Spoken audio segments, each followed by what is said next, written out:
Cargo acá. Ok, bueno, buenos días, queridos participantes de este mini curso, taller, seminario. No, no es taller, bueno, no sé si es, no es taller, ¿verdad?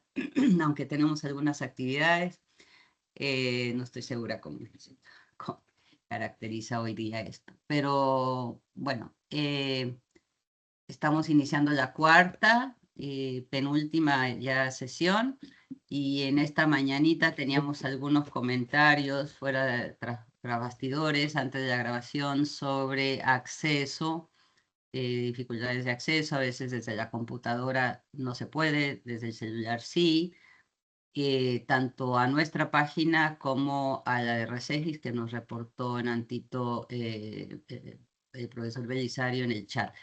Estábamos a punto de escuchar algunos comentarios de compañero Edson sobre ese punto. Adelante. Sí, aquí hay muchas páginas de la institución que dan problemas con certificado de seguridad. Hay veces que cuando uno abre la página web aquí de la UTP, uno tiene que darle clic a la barra arriba, a la mismísima barra que está arriba, donde está la dirección del sitio. Y Ajá, por lo general los sitios tienen al inicio las letras HTTPS, dos sí, puntos, slash, slash. Y sí, bueno, hay veces que removiendo la S o agregando la S, el sitio entra. Entonces, sí, por ejemplo, aquí hay páginas que si tú lo dejas como HTTPS, que es la versión segura, que debería ser segura, la que sí. todos tenían tener, si uno lo deja con HTTPS, no entra al sitio. Ajá. Eso es un problema que hay aquí no sé dónde se origina, quién es en el encargado, pero eso lo que hace es que con algunos dispositivos como los teléfonos sí entre y con la laptop no puedas entrar. Pero fíjate, ahorita mientras estás comentando eso, yo le hice la prueba a quitarle la S, Ujú, porque quitarla no me dejó para el de Sibio. Sibio lo ujú. tiene y no me dejó quitarla. Y es raro que te deje agregarla porque eso es algo que debiera, no sé, el algoritmo interno debería de verificar si esto realmente la tiene o no la tiene, pero Ujú. sería como una falla grave que te permita nada más quitar y agregar ese, sí. Pero bueno, si pasa eso, eh, Sí, ya hay un historial largo de esa. ujú. No, Bueno, no entiendo por qué lo dejan hacer así. exacto. Bueno, es cuestión de repente de ver, pero no, a veces uno no es tan fácil conseguir que en una institución grande como el OTP, donde realmente hay mucho que hacer en ese tema de mantenimiento de páginas y yo no sé si el personal de ITIC se da abasto. eh, yo por lo menos acá tenemos bastantes cosas pendientes que hacer en el concilio y bueno, esto no solamente implementar incluso una plataforma que mencionaré más adelante quizá, pero para poder hacer todo digitalmente y no hemos logrado más allá de un punto avanzar, no podemos avanzar. Eh, y uno intenta, pero yo no sé por dónde son los caminos a veces. Eh, Pienso que es por eso, pues que no hay suficientes personas para tanto que hay que hacer y mantener actualizado, etcétera, etcétera. Pero bueno, gracias por sus comentarios y si en algún momento estoy próxima a una de esas personas que tenga que ver con eso, pues lo voy a mencionar. Igual también se los pido a ustedes, ¿verdad? Porque como usuarios también es importante que comuniquen las dificultades que tienen, porque es la manera en que quizás podamos ir resolviendo. Bueno, ¿algún otro comentario antes de arrancar propiamente la sesión de hoy? Observación o pregunta, consulta. Ok, Sí, entonces, buenos sí. días, doctora Miller. No sé si me escucha bien. Soy Rosa, ¿cómo está? Rosa, buenos días, Rosa. Sí, Sí, dígame. ya mejoré un poquito mi micrófono. Sí, Ah, qué ayer bueno. revisando los documentos que estaba presentando y exponiendo el tema de ayer, que me imagino que va a continuar algunas cosas Sí, hoy, sí, me surge la duda, es porque como a veces somos asesores de la JIC, sí. Eh, Ah, en este caso, y por el tiempo que toma también la revisión de eso, si el estudiante que esté interesado en participar pueda someter su proyecto desde ahora, si los requisitos son los mismos, llenar la sí, autoevaluación y llenar todo este checklist de qué documentos debe entregar el estudiante y además la parte de registrarse en el MINSA. sí. Sobre todo Ujú. porque algunas investigaciones de los que participamos a veces están con miras a publicar. Y Claro, claro que sí. en el caso de nosotros, usted sabe que nosotros hacemos más que todo es evaluación sensorial, o sea, Sí, ujú, participantes de algunos personas en los paneles sensoriales. sí, Así sí, que sí, sí, me sí. queda la duda cuándo puede hacerse y si lleva toda la documentación que explicó y Sí. también el registro del MINSA. Gracias, gracias por esa pregunta que nos hace la doctora Rosa Quintero. Ella es colega de la Facultad de Ciencia y Tecnología y, bueno, colega docente, investigadora, esto. Y como ella mencionó, mentora, asesora de los chicos que participan en la JIC. Y si tenemos compañeros acá que no son de la UTP, eh, esto se están refiriendo a la jornada de iniciación científica, que bueno, es algo que ya ha cobrado vida propia y es un evento pues grande e importante en la UTP y ya también fuera y a nivel nacional, ¿no? Entonces, verdaderamente, desde que arrancamos y desde nuestros primeros POEs, las primeras versiones de los POEs y tenemos el POE, procedimientos operativos estándar.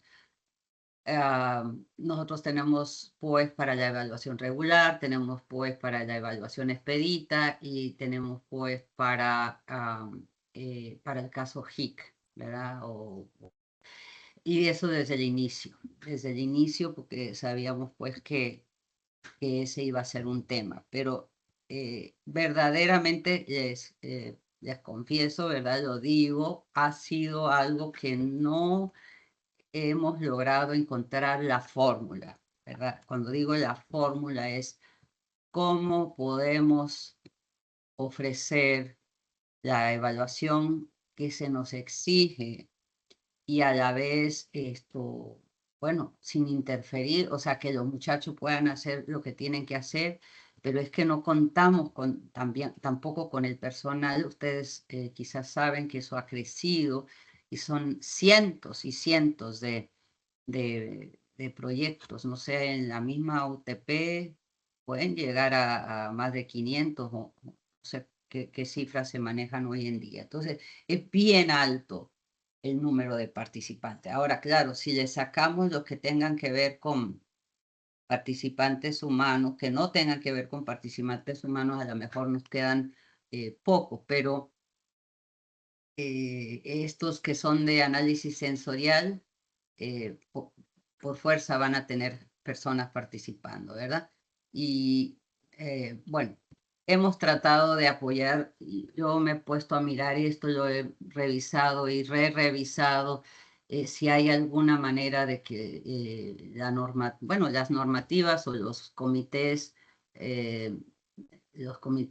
de bioética o de ética, por ejemplo, en Estados Unidos, los IRBs, cómo manejan el tema de investigación de pregrado, a nivel pregrado, incluso investigaciones de aula. Y les tengo que decir que se mandan evaluar, o sea, se tiene que evaluar si hay participantes humanos, eh, tiene que tener evaluación. O sea, alguien externo al profesor, al asesor y a los propios chicos tiene que revisar, ¿no? Ahora, la revisión puede llevar a una situación de exención o puede llevar también a una situación expedita. Les pedimos, a ver, el año pasado, como digo, esto tiene bastante telita que cortar y estoy tratando de que vean del lado de nosotros el insight para que también de repente nos aportan ideas o tienen sugerencias, ¿verdad? De cómo uno puede hacer esto. De que tenemos un mandato para revisar o una obligación para revisar, tenemos que revisar cualquier protocolo de esa naturaleza. Uno en realidad no quisiera, ¿verdad?, que los chicos de pregrado, que todavía no tienen una licenciatura, estén realizando investigación que requiera evaluación regular, es decir, en el pleno, que tenga un nivel de riesgo mayor que el mínimo, que vamos a hablar más de eso hoy, aunque ayer lo mencioné, cosa que el pleno en su totalidad tiene que reunirse para sopesar eso. La idea de investigación a nivel de pregrado, más que nada es una introducción, son los pininos, ¿verdad? Los chicos están dando sus primeros pasos, están aprendiendo sobre metodologías y, bueno, todas las consideraciones que tienen que tener las técnicas de laboratorio o las que sean propias de su disciplina. Y pues ahí el rol es más bien de los asesores, de saberlos guiar para que no se enfrasquen en algo que va más allá, ¿no? Ya a nivel de maestría, de doctorado, definitivamente, pues sí, claro que sí que puede tener un riesgo más alto. Entonces, primeramente eso. Ahora bien, pruebas sensoriales, eso es riesgo mínimo, ¿verdad? Eso va a ser riesgo mínimo. Hay algunas consideraciones, pero es riesgo mínimo, así que no hay ningún problema. El tema es que se tienen que evaluar, ¿no? El año pasado, tratando de anticipar la situación, porque a nosotros nos llegan nos llegan como por tandas, ¿verdad? Los protocolos. Por ejemplo, el año pasado, entre marzo y abril, cuando estaban las convocatorias de Senacid, y eso que el año pasado, supongo que venían con plata del año anterior, no sé, porque el año pasado sí fue un año de recortes, ¿verdad? Pero bueno, llegamos a 99 protocolos en total y por junio ya andábamos como por 60 o 50, ¿no? Así que hubo mucho trabajo en marzo, abril, y luego anticipando que nos venía la JIC con todos estos cientos de chicos participando, pues yo tomé la decisión de sacar una circular, a lo mejor la recuerdan, no sé si la llegaron a ver, una circular que decía algo así como que, bueno, procuren que si pueden evitar tener participantes humanos, pues evítenlo, porque a veces los chicos hacen por ejemplo, un prototipo y pudieran quedarse con el prototipo para la JIC, pero deciden, no, pero vamos a probarlo o sea, podrían hacer a lo mejor algunas simulaciones, ¿verdad? Pero dicen, no, vamos a probarlo, vamos a ir hasta allá, etcétera, y la verdad es que meterle o vamos a hacer un cuestionario y vamos a meter, y desde el momento que hacen eso ya éticamente o bioéticamente le agregan un nivel de complejidad que va a complicar la situación de la revisión. Ahora, ustedes podrían decir, pues no lo llevamos a revisión. Como dije desde las primeras sesiones, no hay una directiva de que se tiene que hacer y nosotros tampoco les decimos se tiene que hacer. Pero ¿qué pasaría si ganan? Yo me recuerdo de que el doctor Tejedor comentaba de un caso de alguno que ganó de Panamá y que fue a un lugar internacional y pues lo descalificaron por ese tema, ¿no? De que no tenía revisión bioética. o, como dice la doctora Rosa, quieran publicar una revista y no se los acepten, ¿ya? Entonces ahí, ¿qué les puedo decir? Tienen que hacer una decisión, a lo mejor, de por dónde van a ir sus estudiantes y hasta qué nivel van a tratar de abarcar. ¿Okay? Si piensan hacer algo básico a nivel de HIC y luego, si les va bien, ¿verdad? Darle como una segunda parte a ese estudio donde ya pues lo lleven a probar con participantes humanos, si es un prototipo, pues bueno, ya tendrían el tiempo más fácil, porque de verdad que la HIC es muy atropellada, ¿no? Es todo muy rápido, muy rápido, muy rápido. Personalmente pienso que estaría mejor si lo hiciéramos en 2 años, si fuera algo como espaciado un poquito, pero bueno, esto es lo que tenemos y yo no he encontrado, como digo, una fórmula. O sea, yo no tenemos en el equipo, no tengo el personal para revisar esa cantidad de protocolos. No lo podríamos hacer de ninguna manera, colapsaríamos. Y entonces, bueno, pues nada, no sé, ustedes pueden ir sometiendo si ya, como me dice Rosa, tienen una idea de qué están haciendo, los chicos ya se están preparando. Claro, ya tienen tiempo y metan sus protocolos, tienen sus aprobaciones y listo, ¿no? Más o menos por ahí quizás respondí más de lo que quería escuchar, pero no sé, ¿orienté un poquito o confundí más? No, sí, está bien, profe. Me aportó mucho a lo que pensaba, sí. Gracias. Sí, sí, sí. Ahora, no es muy complicado, también, vuelvo a insistir, ¿verdad? Al estar participando en este taller y estar viendo qué es lo que miramos, en qué nos fijamos, ¿verdad? Entonces eso les ayuda a ustedes a, a guiar a esos chicos para que sus protocolos estén lo más correctos posible. Entre más completo está, ¿verdad? Llega el protocolo. Está completo, no hay que decirle, mira, te falta, pasa una semana entre que lo mandan, ¿no? Si está completo, se puede aceptar de una vez. Si es riesgo mínimo, es evaluación expedita, ¿verdad? Así que eso va a ser bastante rápido, ¿ya? Claro, dependiendo de nuevo de la cantidad de trabajo que tenga en el momento dado. Pero bueno, entre menos errores, pues mejor, avanzamos mejor. Ok, y estaba ahorita que dije eso de si ustedes conocen, pensé que quería mirar en la carpeta de la número 4 que subió ayer. Déjenme verla un momentito, si está ahí cierto documento. Está el requisito, está la guía, ajá.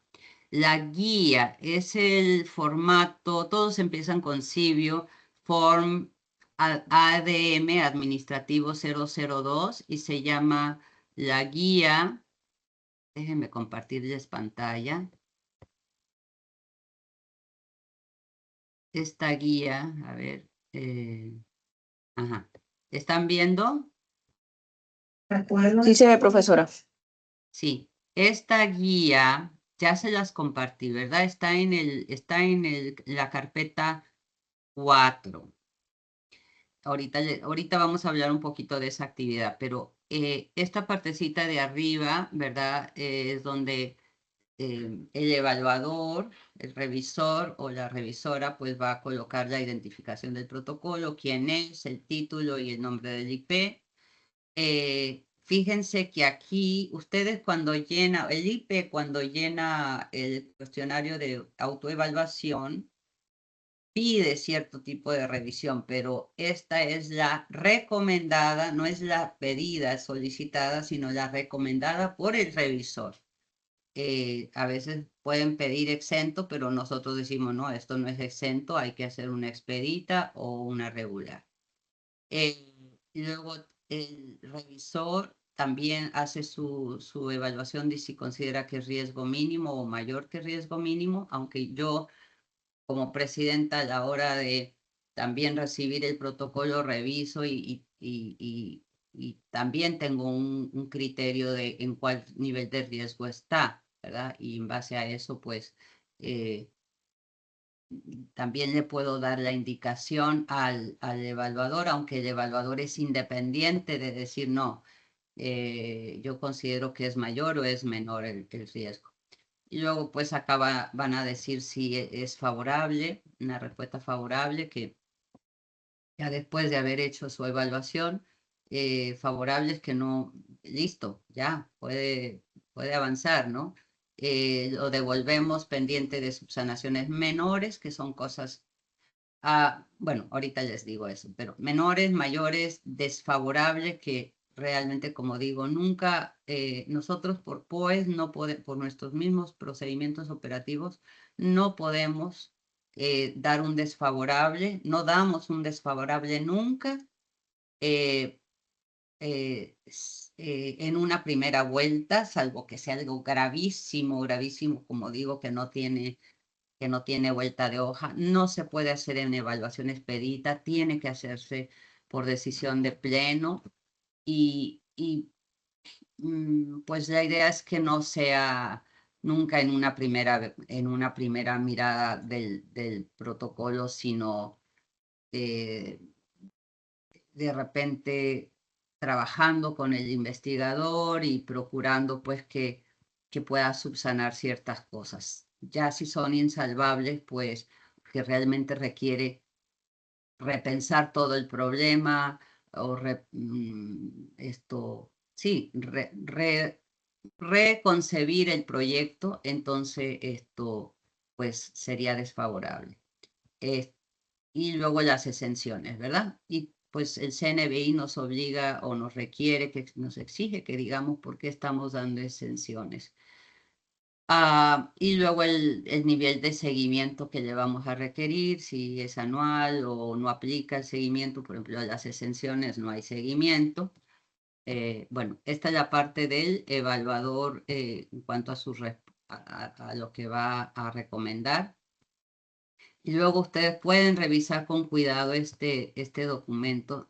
Es un checklist bastante largo. Muchas veces ponemos cosas aquí como que no aplica. Y pues la actividad número 4, casualmente, que la he modificado mucho en este taller.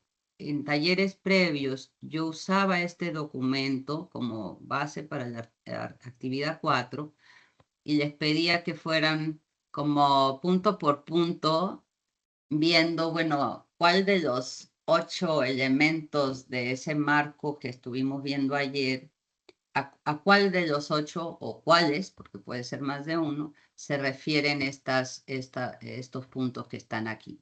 Un poco como para que caigamos todos en la cuenta de que, bueno, las preguntas que estamos chequeando o lo que estamos verificando al evaluar un protocolo sí están apegadas a los principios o al marco ético, ¿ya? Bueno, esta vuelta eso lo he cambiado porque ahora he pensado que les es más práctico, uno siempre va como adaptando a dónde puede ser más útil el taller y pensé, bueno, vamos a trabajar más sobre que redacten algo, ¿no? Así que bueno, pero aquí les queda este documento.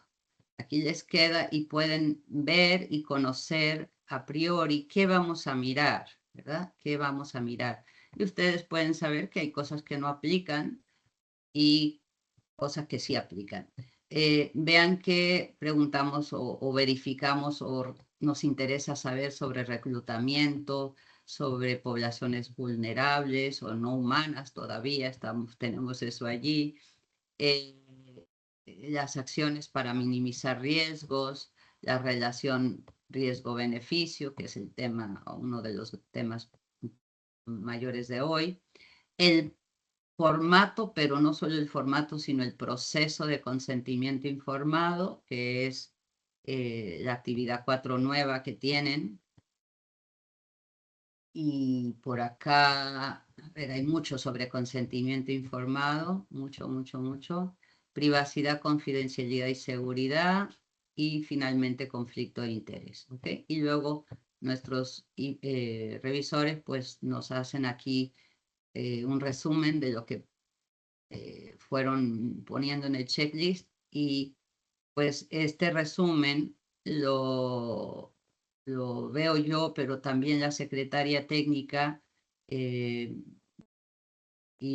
tomamos de acá, de uno o más revisores, los puntos principales para, bueno, los puntos, todos los puntos, ¿verdad? A menos que estén algunos repetidos, si dos revisores señalan lo mismo, pues no vamos a repetir, pero hay que tomar todas las observaciones no redundantes y enviárselas como observaciones para que tengamos una subsanación, ¿no? Entonces aquí tienen esto y pues nada, ya saben que eso está allí, donde los tengo, aquí, aunque sea sus fotos. Ajá. Y me parece que les puede servir, ¿no? Les puede servir de guía, una buena guía, saber cómo me van a mirar del otro lado, ¿ya? Es parte de de empoderarlos a ustedes para que sea más fácil pues la interacción con el comité. Creo que ya de alguna manera también he migrado hacia hablar de la actividad 4. Pregunto, ¿alguno ya leyó la actividad, en qué consiste? Porque está el documento donde se describe la actividad y luego hay unos documentos ahí, no sé si se dice suplementarios o de apoyo. Reinaldo, dígame. Buenos días. Abra micrófono.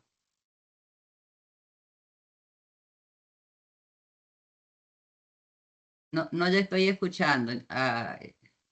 Reinaldo tiene que abrir su micrófono, por favor. Buenos días. Ahora sí. Yo anoche revisé la actividad 4 y me encontré con una lectura que estaba leyendo un poco extensa, y adicional vi este formulario de 7 páginas, y yo me hacía la pregunta si este formulario tenía alguna relación con las preguntas que hay que responder en la actividad 4. Me parece que no. Déjeme ver. Voy a abrir aquí ahí, a veces no, tengo que darle, ¿será que tengo que darle ventana el número 1? Pero es que no me deja. ¿A dónde se me va ay Dios, como que el grupo para poder ver el chat? Quisiera ver, no el chat, perdón, quisiera ver los archivos. Bueno. Profesora, voy a proyectar y abro los archivos. Ok, no estaba segura si estabas ahí todavía. Ajá. Listo, qué bueno, gracias. Ábrenos, por favor. Sí, primero Estas son que nos diga el profesor a cuál se está refiriendo. Ajá. Bueno, esto es la actividad 4. Ajá, vamos a abrir la actividad 4. Esa debería ser nada más como una paginita, ¿verdad? Sí, una página.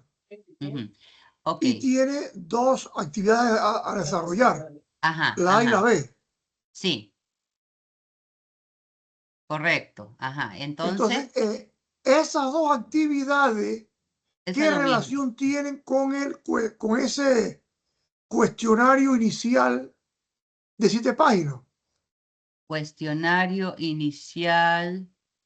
La guía de aval inicial de un protocolo. Ajá.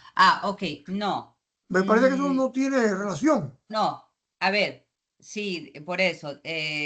Por eso es que faltaba un poco la explicación. A ver. Yo les puse unos materiales ahí como que pueden servir de apoyo o de guía, ¿ya?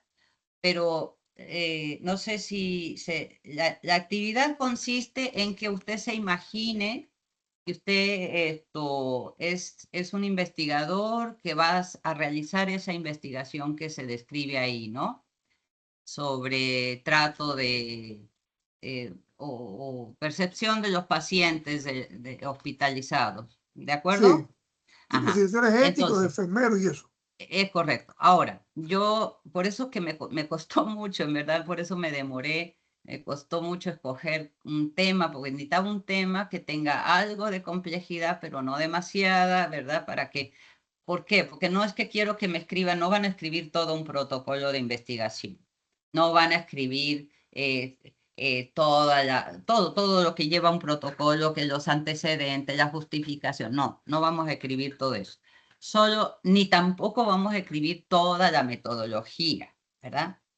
Pero con la idea de cómo es la metodología, que es lo que intenté darles en ese párrafo, la idea es que usted redacte lo que iría dentro de la subsección, porque la metodología es una sección, lo que iría en la subsección que le podría poner encabezado como consideraciones éticas o consideraciones bioéticas, ¿vale?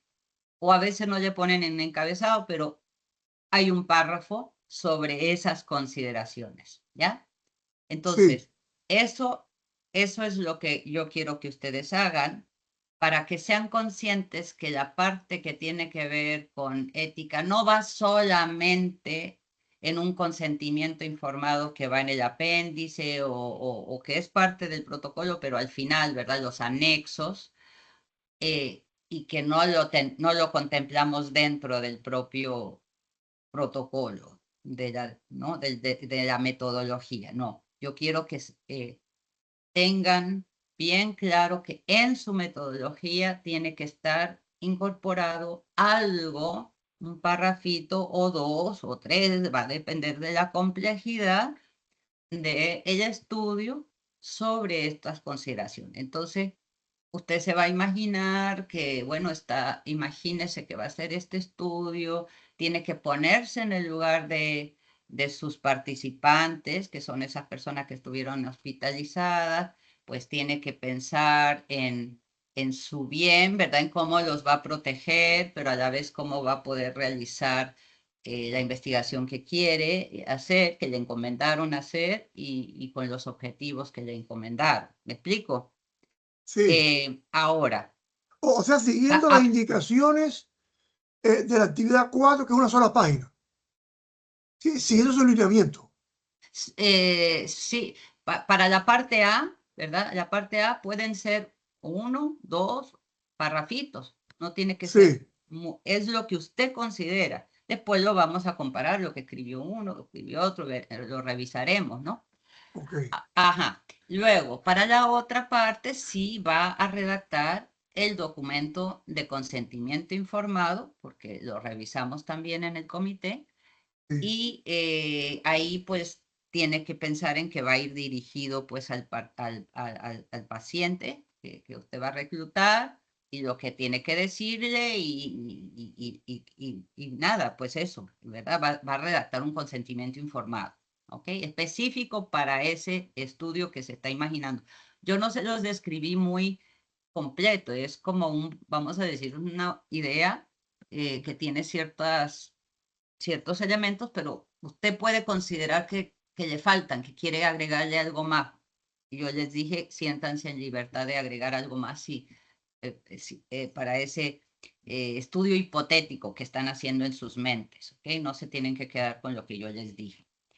Ahora bien, ¿quién revisa, verdad? Porque esa es la otra parte. ¿Quién revisaría eso que ustedes van a hacer en su actividad 4? Lo revisaría un comité, ¿verdad? Ese comité, ¿con qué lo va a revisar? Con el documento ese que usted me está diciendo que tiene 7 páginas, con la guía, ¿ya?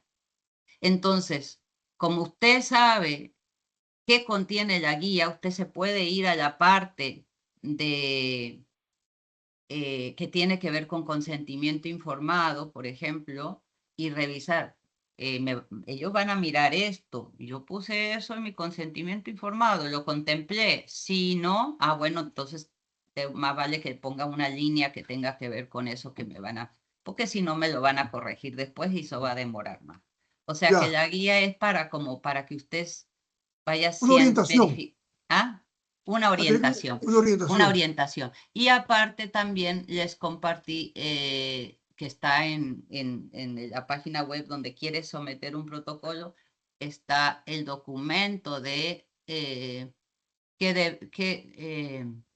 es el cual es el DOC investigador 001, que es requisitos de un consentimiento informado, lo mínimo, lo mínimo.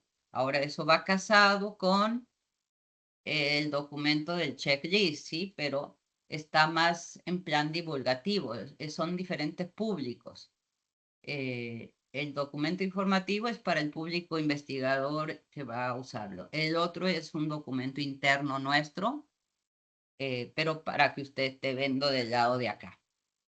No sé si compliqué mucho esta tarea, pero estoy tratando de hacer algo que les sea realmente práctico, pues que al haberlo hecho y tenido la oportunidad pues de recibir retroalimentación, ya les sea más fácil orientar a sus estudiantes o ustedes mismos.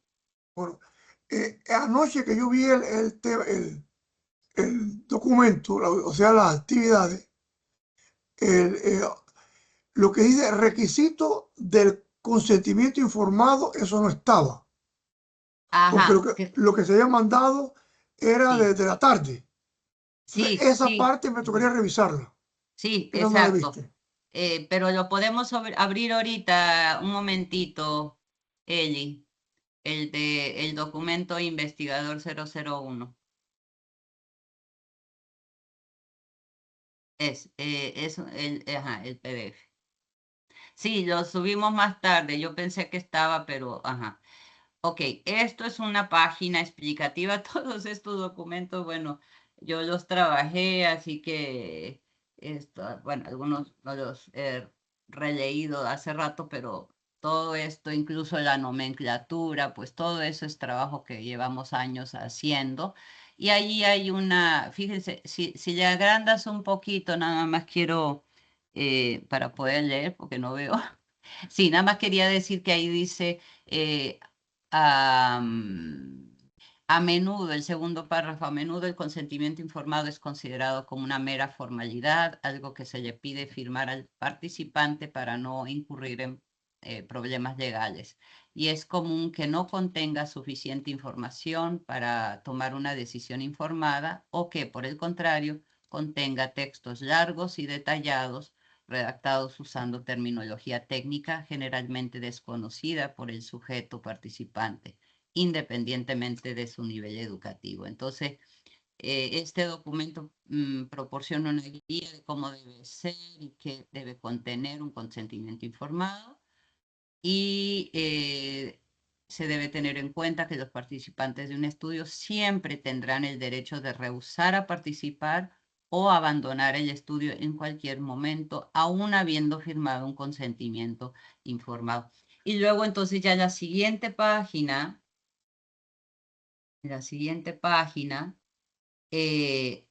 viene, dice, bueno, el consentimiento informado consta de dos partes, ¿sí? Que como les digo, a veces se comprime en un solo parrafito porque la investigación puede ser muy sencilla y si es algo en internet, pues por ejemplo, o en línea, la parte que sería la firma se viene reemplazando por lo que es un clic, ¿verdad? Hacer un clic. Si usted hace clic aquí es que desea continuar y está dando su libre consentimiento, ojalá que informado. Yo creo que muchas veces le hacemos clic. Piensen en eso, cada vez que nos hacen una actualización de algún software, nos mandan, ¿verdad? Algo que produjeron un equipo de abogados para evitarles problemas legales. Nadie leemos lo que está allí, le hacemos clic porque lo que queremos es pasar al app que nos interesa, ¿verdad? Y después resulta que, bueno, si alguna vez hay un problema, nosotros le hicimos clic, ¿verdad?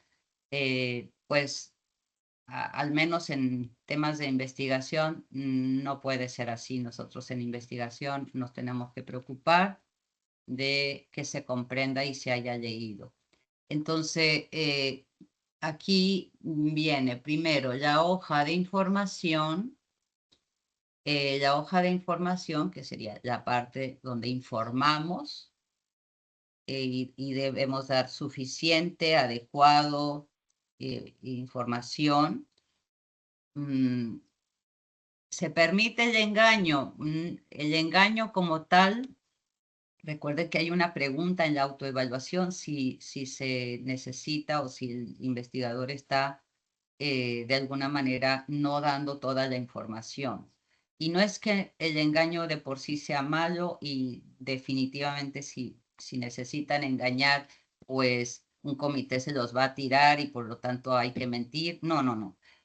Uno va a sopesar si ese engaño en qué medida se da y cuáles van a ser las afectaciones por esa, ya sea engaño o falta de información, ¿no?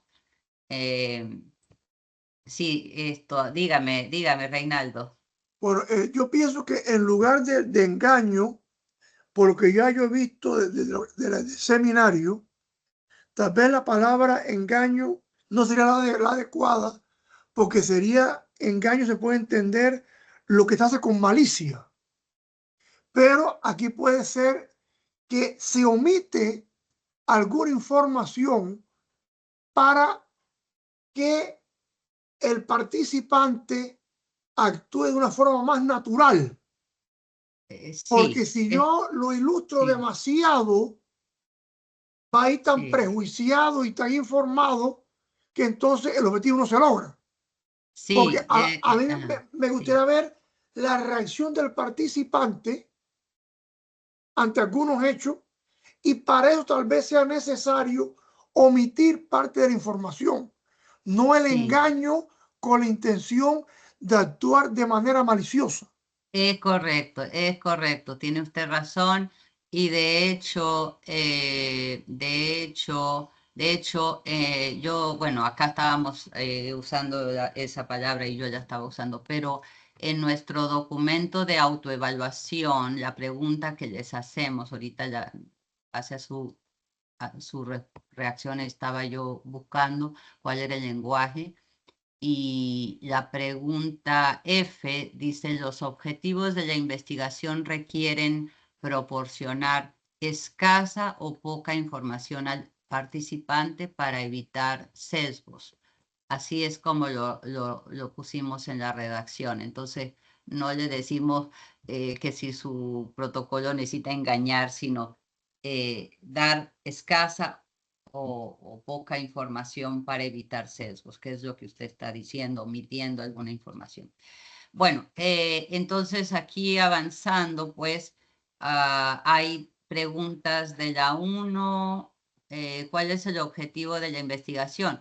Usted en el consentimiento informado, dependiendo a quién va dirigido y qué formato le gusta más, pueden incluir las preguntas y ustedes mismos responderse. Ese es un formato posible.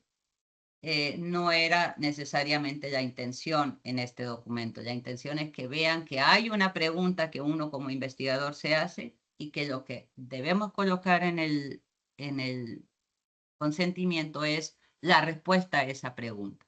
Debemos explicar en un lenguaje claro que toda persona pueda entender la finalidad que persigue el estudio, la importancia de la participación de la persona y el alcance, ¿verdad?, que se pretende. Y recuerden que no es un copy-paste de sus objetivos que van para el asesor o la tesis o para Senacid, sino es una redacción diferente.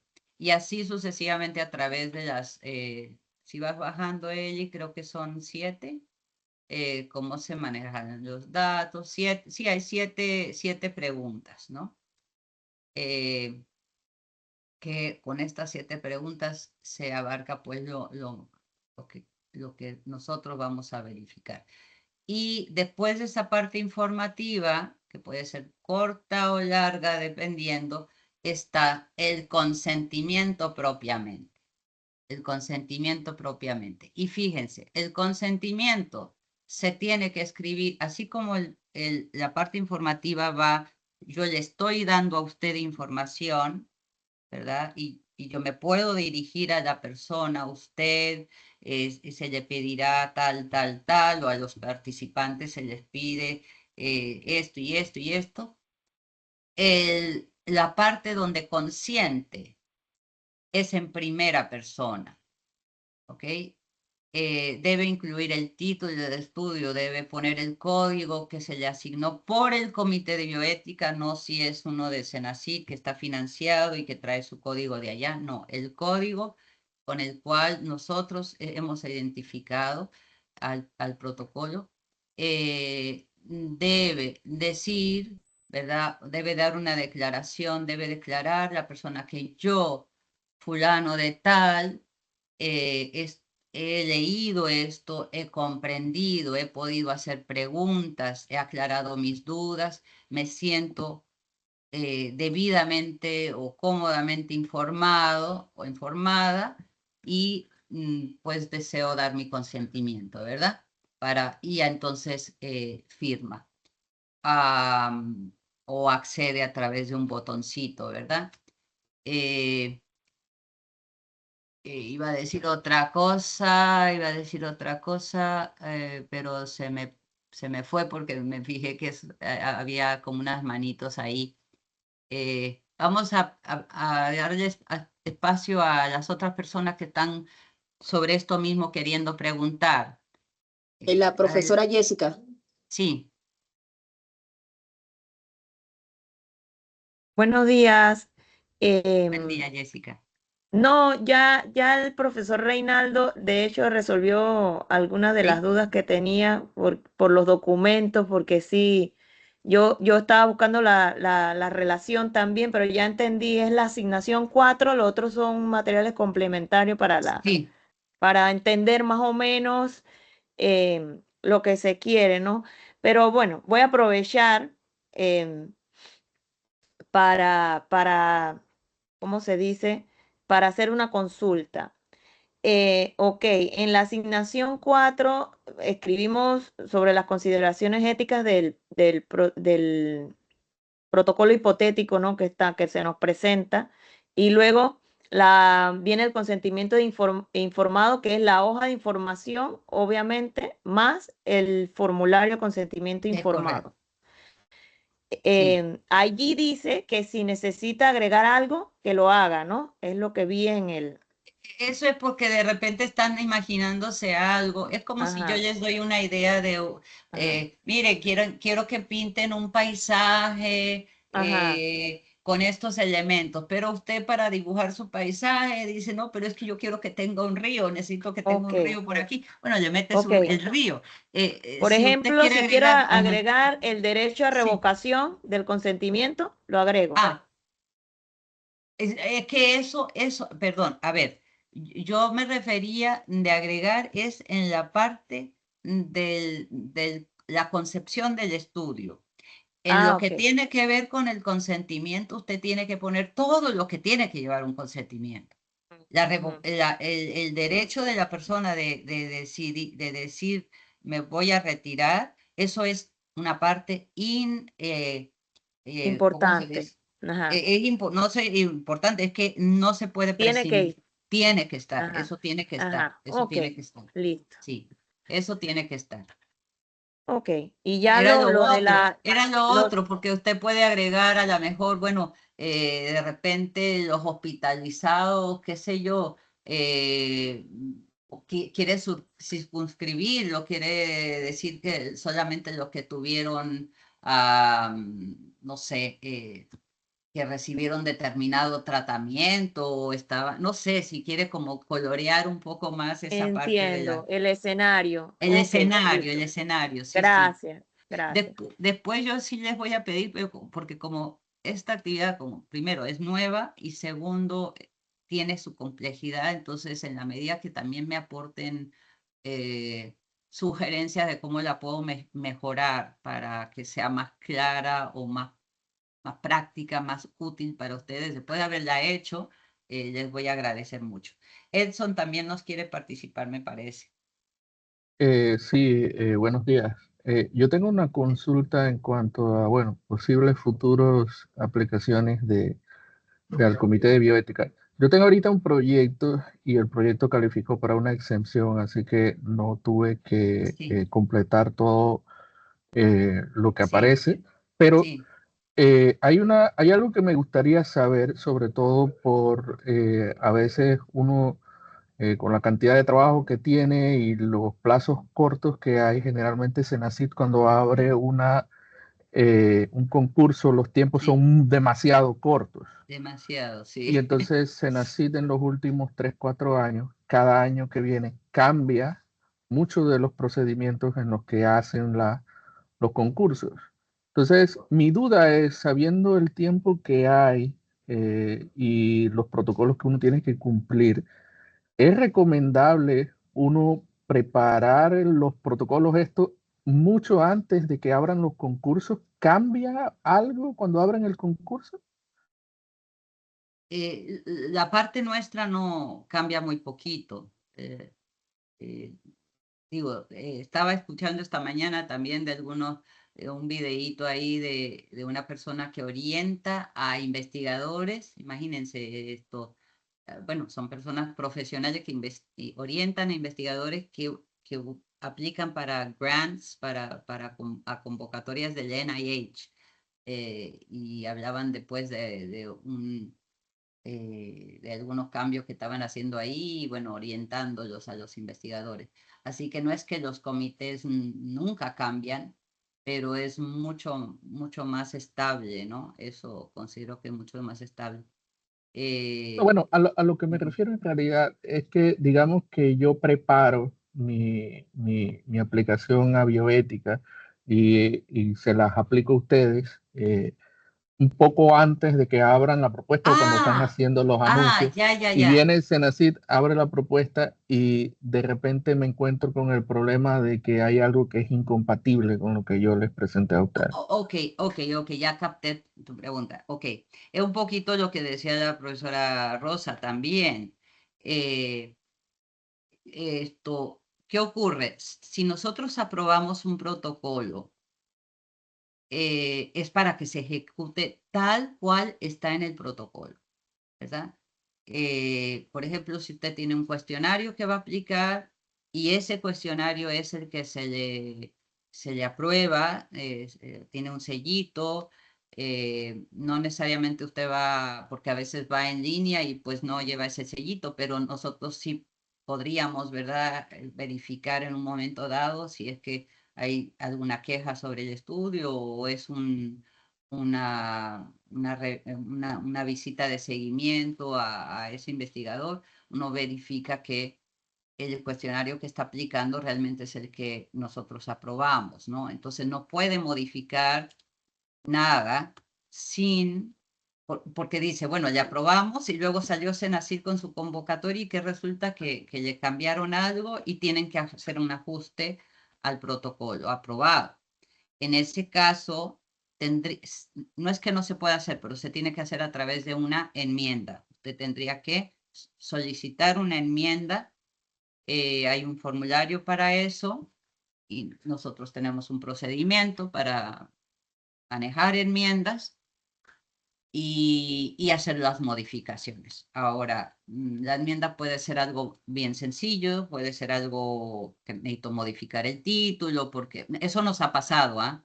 Eso nos ha pasado, que las personas le colocan un título y después la recomendación de Senacid, cuando ya están en la parte esa de firmar contrato, dice, sugerimos que el título sea tal. Y entonces hay que hacer una enmienda. Hay que hacer una enmienda, pero es una enmienda administrativa, sencilla, ¿no? Nada más nos dicen el motivo por el cual se está cambiando ese título. Vamos a incluir más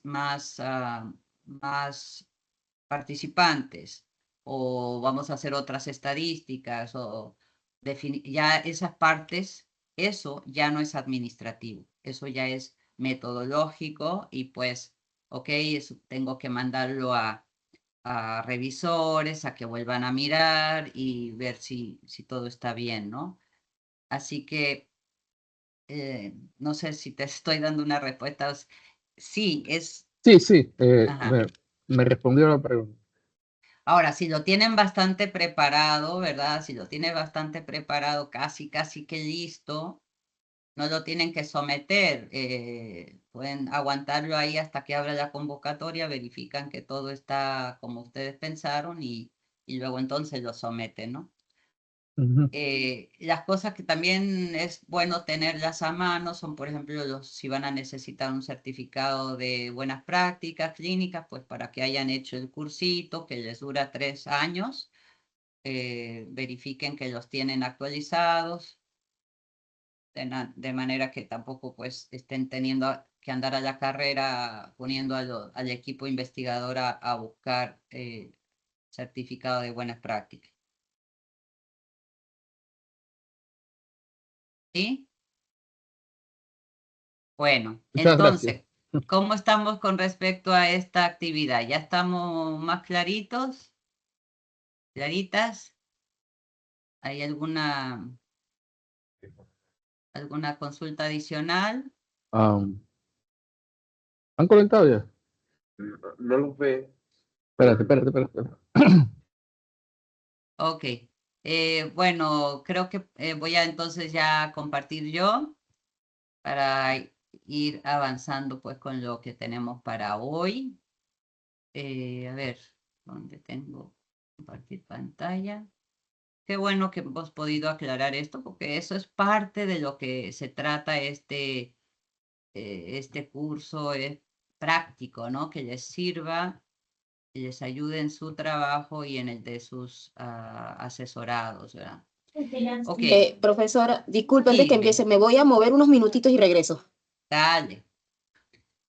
La sesión 4 hoy, pues no he modificado un poquito, tenía evaluación riesgo-beneficio ayer, no lo pudimos completar, entonces he hecho algunos ajustes ahí para que esto vaya como estamos avanzando, ¿no? Entonces, todavía hay más cosas que decir al respecto de esto y también del consentimiento informado, pero pensé empezar con... ese artículo que está colocado en la carpeta. Tal vez deberíamos de tener una carpeta de materiales suplementarios, pero como está bastante vinculado a la actividad 4, para que se oriente, no sé, bueno, a lo mejor está, sí está algo vinculado, pero también podría estar en otra carpeta. El artículo este del muchacho Suárez Obando, que les presenté ayer, sobre más allá de los códigos y las regulaciones. En ese artículo, que de verdad es muy bueno, está muy bueno porque creo que también es importante que lo den a leer a sus asesorados para que de verdad le presten atención pues a este aspecto y lo lleven más allá de meros checklists, ¿verdad? Pero él está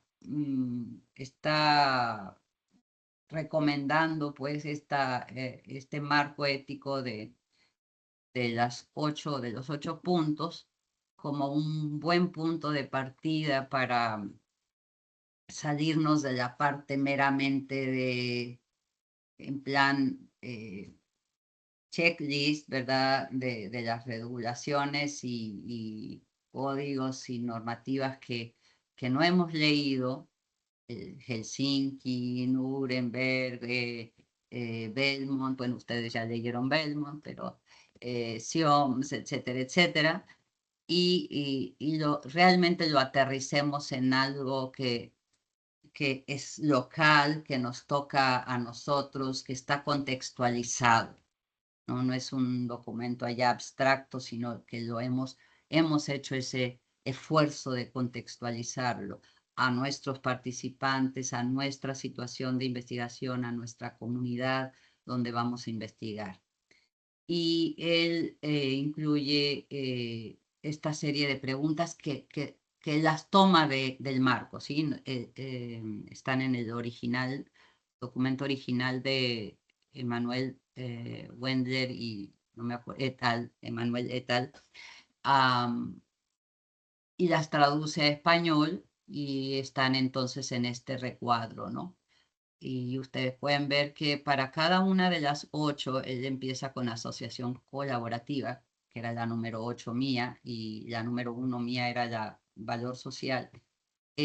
Pues hace una serie de preguntas que uno se puede hacer, ¿verdad? Que uno debe leer y hacerse la pregunta, yo he considerado esto o está contemplado esto en mi protocolo y de alguna manera, entonces, si la respuesta es sí, qué bueno, si la respuesta es medio medio, puedo hacer un poquito más, o no aplica, ¿verdad? Pudiera ser que no aplique, pero en el caso de que aplique, pues esto nos orienta a introducir elementos pues que consideren esto, ¿verdad? Entonces lo puse en 2 diapositivas, aquí tienen para estas 2, y luego está validez científica, selección justa de participantes, balance riesgo favorable.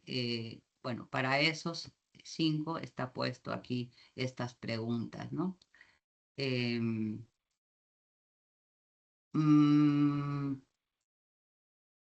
Por ejemplo, en selección justa de participantes, la pregunta, ¿la selección de los participantes maximiza el valor social de la investigación? La selección de los participantes incrementa la posibilidad de recibir beneficios para los seleccionados. Los participantes son parte de una población vulnerable. Y ven que hay mucho traslape entre esto y nuestra propia guía a la hora de también de revisar, ¿no? Ok, nada más hacerlos conscientes de que ahí hay esas preguntas y puede ser un ejercicio interesante, por ejemplo, que un asesor con un grupo de estudiantes revisando sus protocolos así como en un plan grupal, ¿verdad? En una sesión grupal, pues a ver, revisen y vean, vamos a revisar la parte de validez científica, ¿verdad? Vamos a ver si cada uno en su proyecto ha tenido en cuenta estas preguntas. Y ahí se pueden apoyar unos con otros para mejorar sus protocolos, ¿no? Ok, específicamente sobre el tema de análisis de riesgo-beneficio. Bueno, primero, creo que ayer me caí en la cuenta de que realmente es lo que llamamos un misnomer, está mal dicho de alguna manera. Lo técnicamente correcto sería decir aquí análisis de riesgos y beneficios potenciales, ¿Por qué razón? Porque en cierto modo estamos hablando en 2 planos distintos. Riesgo es algo que es una potencialidad. Riesgo no es algo que ya pasó. En cambio, un beneficio sí lo pensamos o lo concebimos como algo que ya aconteció. Yo recibí determinado beneficio o me beneficié con algo, ¿no? Entonces, por ese motivo, aquí ya te veo la manito, Edson, un momentito. Veo que cuando hablemos de beneficio, mantengamos en mente que es en un futuro, entonces es algo que todavía no ha acontecido y que estamos hablando de riesgos que de alguna manera, por definición, son potenciales y beneficios que también son potenciales beneficios. Aunque pueden haber, incluso en los casos que el riesgo sea con una probabilidad de un 100%, pero déjeme hacer la pausita para ver qué pregunta nos tiene Edson. Sí, yo de hecho quería hacer esa consulta la primera vez que escuché el término aquí, porque yo sé que hay que ser bien apegado a la... Hay que ser bien formal cuando uno habla de estas cosas. Y si bien uno está claro los riesgos que pueden haber, uno sabe, uno le puede decir a la persona, esto puede pasar, esto puede pasar, esto puede pasar. Los beneficios puede que no se cumplan. Al final, o sea, uno está claro de que al final el objetivo es que hayan los beneficios que están ahí, pero puede darse el caso de que no sucedan. Por Pero eso los son riesgos siempre van a potenciales. estar. Ujú. Entonces, Sí, me preocupaba eso no desde el punto de vista de que es obvio de que eso va a ser así, sino de que si uno hacía ese tipo de observaciones a la hora de aplicar, a uno le digan, no puedes decir eso así, de que los beneficios sean potenciales. no, fíjate que sí, bueno, primero uno también lo ve a ver, yo tengo que dar gracias, y de verdad lo digo así con esa desfachatez, a lo mejor yo tengo que dar gracias que los protocolos que nos tocan revisar hasta ahorita, pues no han tenido, en su mayoría, no son con riesgos grandes y ni con cosas que digamos se salgan de lo que con los miembros que tenemos en el comité, con el know-how que tenemos y al que tenemos acceso, porque también uno a veces tiene que, y lo hemos hecho, tiene que traer a algún experto, a un experto en un determinado tema para que nos ayude a comprender de qué va realmente un determinado estudio, porque nos falta el conocimiento para sopesar adecuadamente, ¿no? Y eso está contemplado en la normativa tanto a nivel de CNBI como a nivel de comités institucionales. Pero esto del análisis riesgo-beneficio es muy complejo, muy complejo. Y por eso digo, gracias a el tipo de estudios que revisamos hasta el momento, en su gran mayoría, pues no hemos tenido que enfrentar una situación de demasiado dificultosa para hacer esta evaluación, ¿no? Pero ahorita les voy a contar algunas anécdotas, pues, tomadas de las personas que he escuchado en los cursos, donde vamos a ver que incluso en lugares donde sí tienen que saberlo hacer bien, a veces no se hace tan bien. Bueno, no sé si no sé, me fui por las ramas un poquito, Edson, no sé si te terminé diciendo lo que Sí, querías sí, no hay explicar. problema, sí, está bien. Sí, entonces bueno, uno hace lo mejor que uno puede. A ver, la responsabilidad última de que algo que se va a aprobar tenga un balance riesgo-beneficio favorable a los beneficios, o al menos en igualdad, pero sin riesgos demasiado graves, es de los comités. Entonces, como las responsabilidades del comité, el comité le va a pedir al investigador que le aporte los insumos. ¿Y cuáles son los insumos para hacer su análisis? Pues los insumos son que yo como investigador identifico, hago un esfuerzo, ¿verdad? Y como conozco el área que voy a estudiar, hago un esfuerzo y declaro, ¿verdad? Identifico los riesgos que veo para las diferentes partes, porque el estudio puede tener diferentes componentes y en cada componente puede puede tener un nivel de riesgo diferente. Por ejemplo, el riesgo de aplicar una encuesta puede ser, y que se divulgue de la información, por ejemplo, a reunirme con alguien y entrevistarlo y que vean a alguien conversando con el investigador, etcétera, ¿verdad? Pues puede ser diferente el de la entrevista que el de la encuesta. Entonces, cada instrumento puede presentar un nivel de riesgo distinto. Lo mismo, sacar sangre no es el mismo riesgo que hacer una punción lumbar, ¿verdad? Así que los comités lo que le requieren es que el investigador sea lo más transparente que pueda. Si hay riesgos que no puede anticipar, pues decirlo, pudiese haber cosas aquí que no conocemos, hay riesgos no anticipados, pero los que podemos anticipar son estos y estos y estos, al igual que pues identificar los beneficios que también potencialmente estamos viendo. Eso no quiere decir que los riesgos van a darse necesariamente, porque es una probabilidad, y los beneficios tampoco necesariamente van a darse.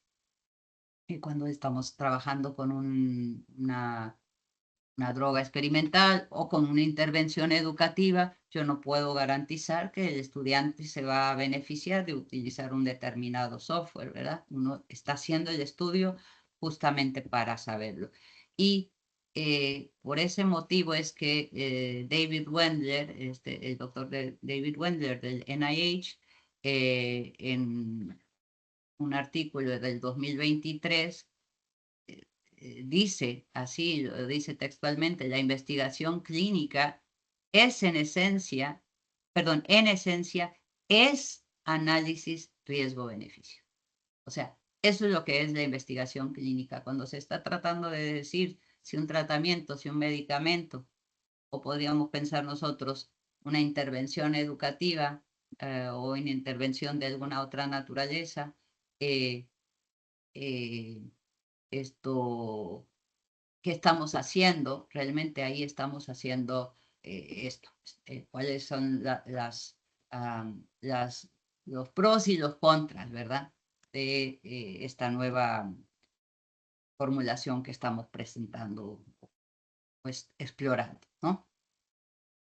Y otra cosa importante que también la tomo de algo de alguno de los escritos de Wendler es que él toma esta cita de Beecher, se acordarán, o les recuerdo que Henry Beecher, 1966, ese fue el artículo del New England Journal, donde denunció los 22 casos de dudosa ética, ¿verdad? En investigación con participantes humanos. Él afirma en ese momento que un experimento es ético o no es ético desde el inicio, ¿ok? En inglés dice at its inception, no encontré cómo traducir eso porque es como desde su concepción en cierta manera, pero bueno, lo traduje como al inicio, ¿ok? No es que se vuelve ético post hoc, ¿ok? Después de los hechos. Todavía no, para ver, sí, 66, ya teníamos el experimento de Milgram, ¿verdad? Ya había pasado lo de Milgram. Y no es que podemos decir que, bueno, es que como se aprendió mucho, ¿verdad? Como descubrimos cosas muy importantes sobre la conducta humana después del experimento de Milgram, pues entonces podemos como retroactivamente validarlo como ético. No. La condición de ser ética o no se establece desde un primer momento. y es pues lo que tiene que vigilar los comités de bioética. Ya después lo que pase después, bueno o malo, no quita lo que haya sido esa evaluación original. ¿Okay? Entonces, eso, no sé si les resuena esa idea o si les genera algún tipo de ruido o reacciones ese concepto.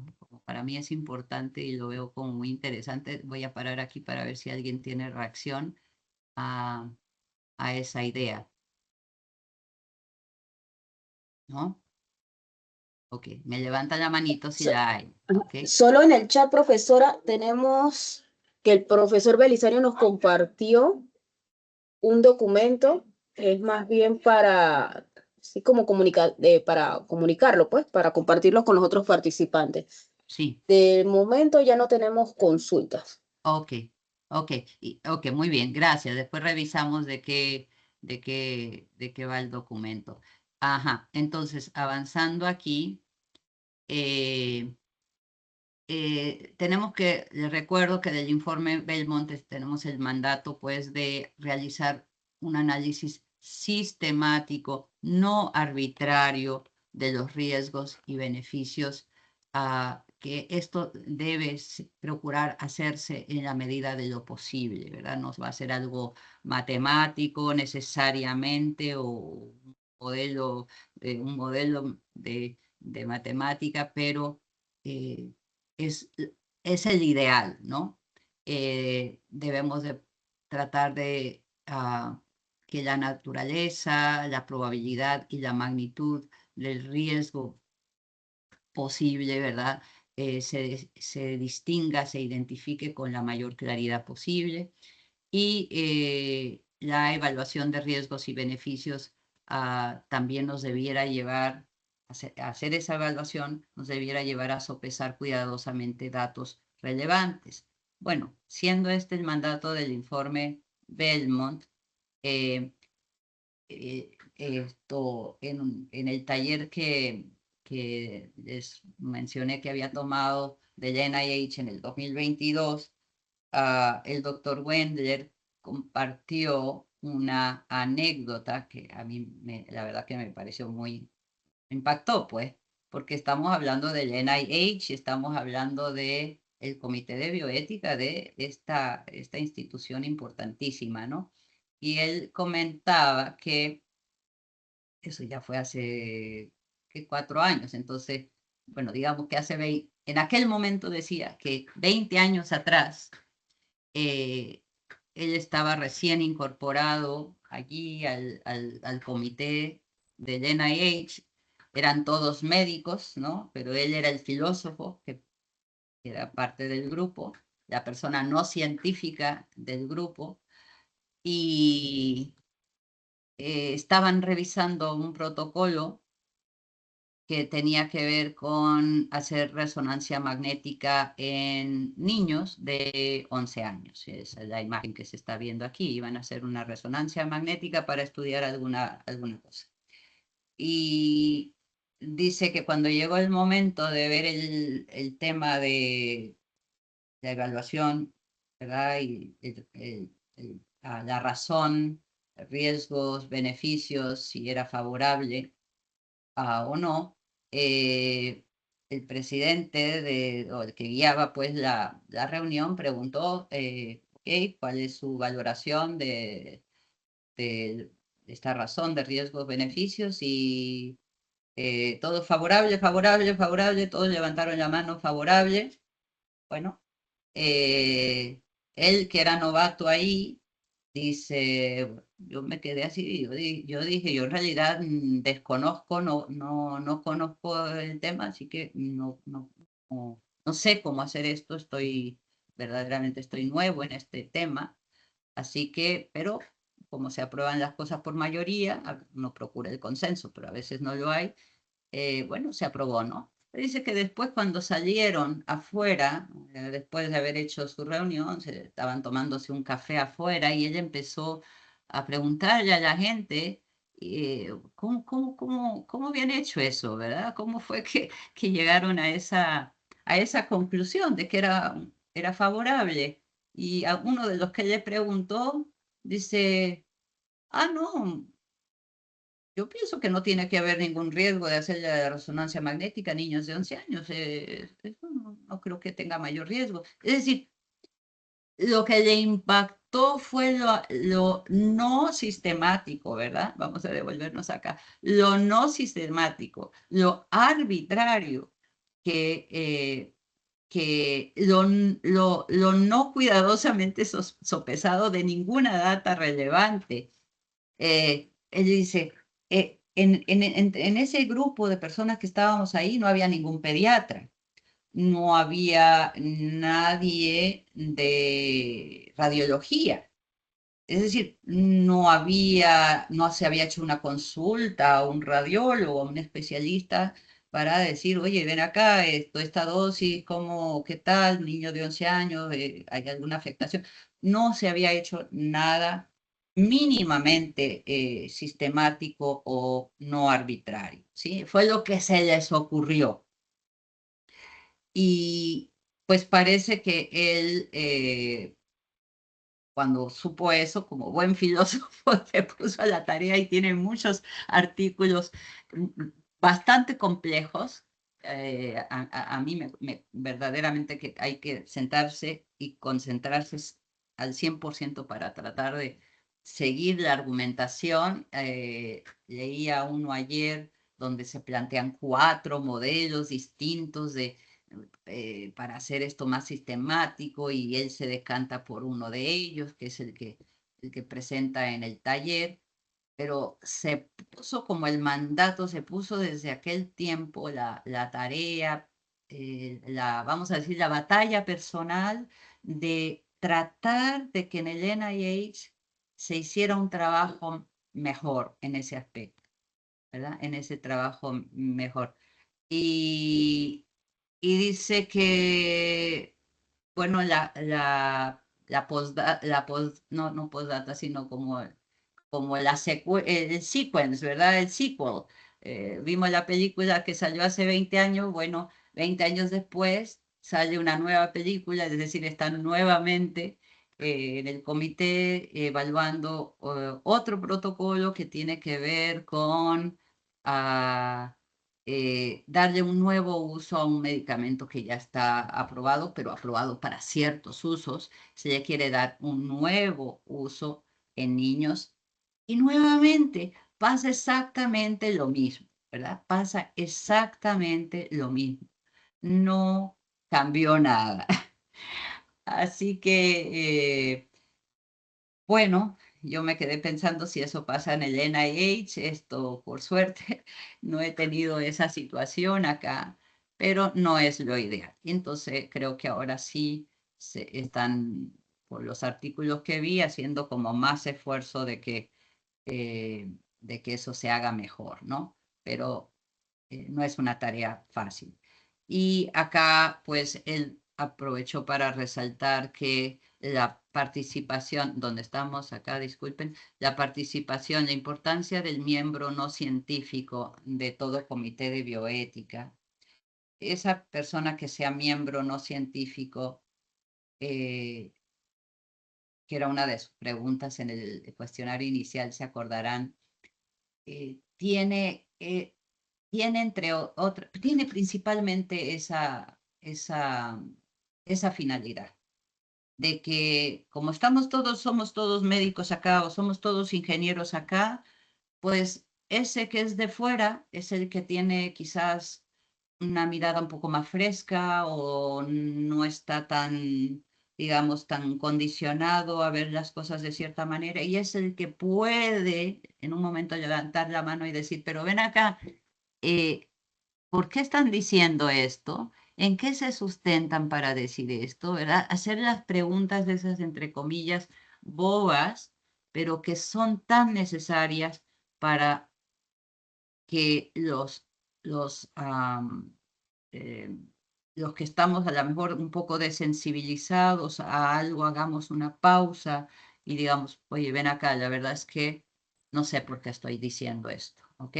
No sé por qué estoy diciendo esto, en verdad si lo pienso, no tengo bases para decirlo. Entonces, es como no permitir que las cosas nada más pasen porque sí.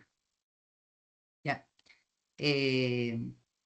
Así que bueno, esto, de nuevo, pausita para ver si hay alguna participación, reacción a esa El anécdota. profesor Reinaldo tiene la manito levantada. Adelante, profe. Buenos días, continuando. Bueno, la imagen del niño, lo que me viene a mí a la mente es que aquí el caso puede ser que ya sea un niño o un adulto, puede tener cierto temor a lo desconocido Claro, al verse en esa situación, o claro, que padezca de claustrofobia. claro. Pero yo he estado presente frente a este equipo de resonancia y esto no causa ningún tipo de dolor ni de molestia, sino que el miedo a lo desconocido o la claustrofobia pudiera tener algún tipo de impacto en la persona. Claro que sí, pero bueno, primero recuerde que está siendo irradiado, o sea, las dosis, esas hay que saber si nos la van a hacer. Yo no sé si les pasa a ustedes, pero yo cada vez que tengo que ir al dentista, a cada rato me están sacando radiografías y a veces la radiografía no salió bien porque es que nada más se ve un pedacito, entonces vamos a hacer otra y vamos a hacer otra. Y yo me pregunto, pero ¿cuántas radiografías o sea, cuánto he acumulado yo en mi boca a lo largo de tantos años? Eh, o sea, uno no sabe y uno piensa que esas cosas son inocuas y no son inocuas.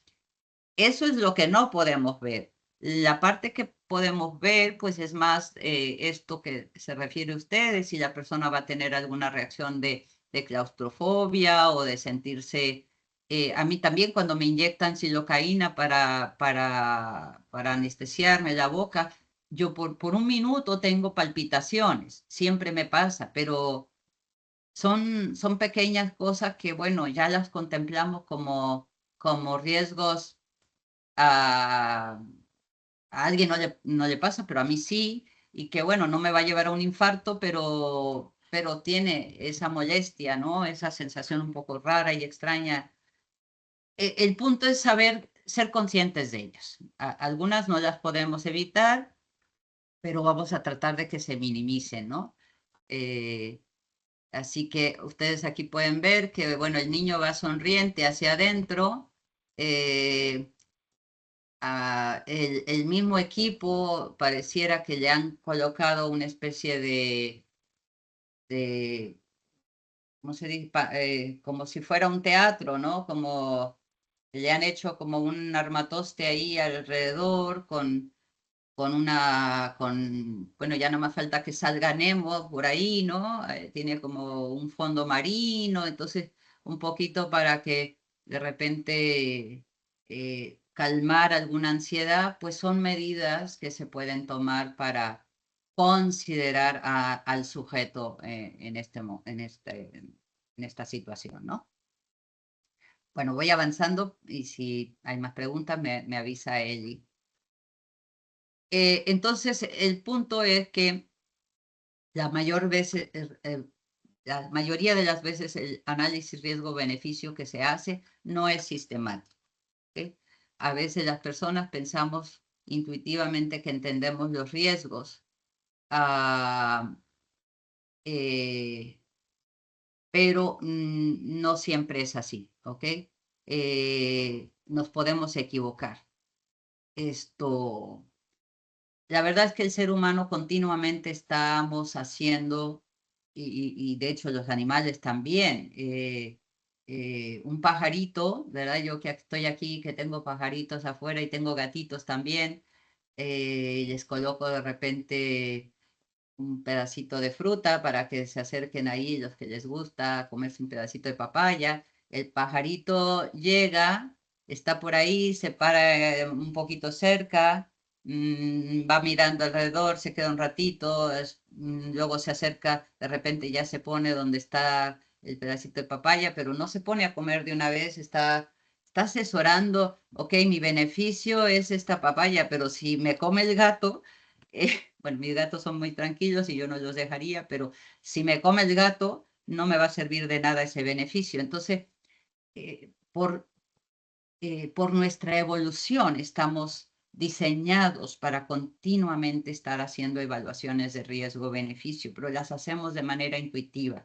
Si vamos a cruzar una calle, nuestro beneficio es que llego allá y hago lo que tengo que hacer del otro lado de la calle, pero el riesgo es que me pueden atropellar. Entonces, nada más que para cruzar una calle hay un análisis riesgo-beneficio. El punto es que eso que hacemos intuitivamente, acá hay que sistematizarlo, hacerlo menos intuitivo y hacerlo explícito, ¿verdad? ¿Qué estamos considerando y qué estamos sopesando?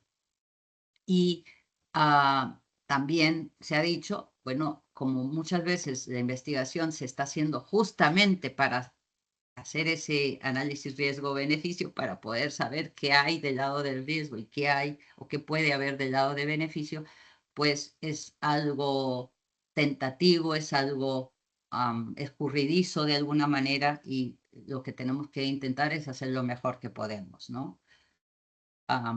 Nunca lo vamos a tener del todo bien. Y en ese sentido, nada más voy a mencionar otro punto que hace Wendler en el artículo que estaba viendo, y es que un estudio no ético, ¿verdad? No ético, no es que no pueda tener algún beneficio, ¿verdad? Eso puede pasar, al igual que, al igual que un estudio, no, perdón, echo para atrás.